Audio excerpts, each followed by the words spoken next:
Thank you for choosing TheraBase. You've made an excellent decision. Before using TheraBase, begin with dispensing a small amount of material onto a mixing pad to eliminate voids. This will reassure that both the base and the catalyst are dispensed evenly into the mixing tip. Then, place a dispensing tip onto the syringe. To use TheraBase, begin by directly applying it to the dentin surfaces of the prepared cavity.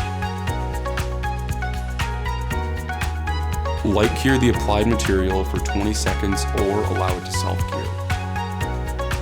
It is advisable that when opting for the self-cured mode, briefly light curing the margins can expedite the final set.